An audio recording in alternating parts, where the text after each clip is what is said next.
boshladik.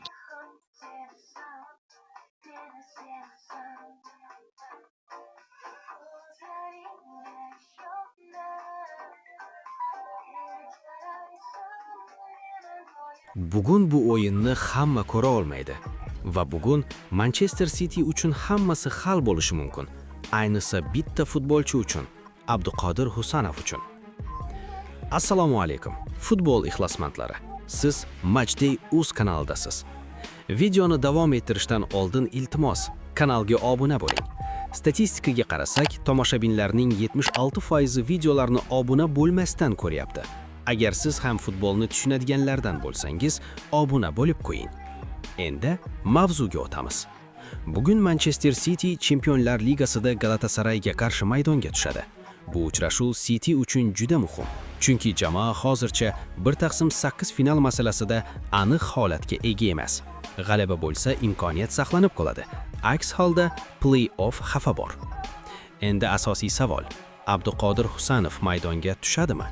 So'nggi o'yinlarda Husanov markaziy himoyada ishonchli ko'rinmoqda. Jarohatlar va rotatsiyani hisobga olsak, bugungi bahsda ham Husanovning asosiy tarkibda tushish ehtimoli juda yuqori. Gvardiola bunday muhim o'yinlarda xotirjam va intizomli himoyachilarga tayanadi. Aytgancha, qisqa eslatma. Bugun omad sizni kutyapti. Kommentariyadagi silka orqali ro'yxatdan o'ting va katta bonusni qo'lga kiriting. Bu shunchaki o'yin emas, bu omad, haqiqiy o'yin, ishonchli tizim, real yutuqlar. Endi davom etamiz. Bugungi o'yinning yana bir muhim tomoni bor.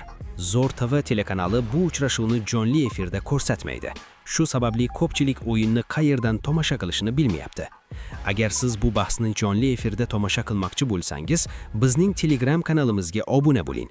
O'yin jonli efirda aynan Telegram kanalimizda bo'ladi. Kanal manzili kommentariyada.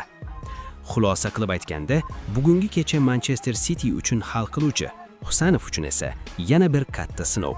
Bu o'yin uning Chempionlar Ligasidagi kelajagi uchun muhim bo'lishi mumkin. Videoga like bosing, Matchday.uz kanaliga obuna bo'ling va yozib qoldiring.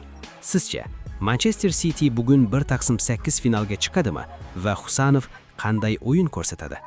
Fikringizni kommentariyada yozing.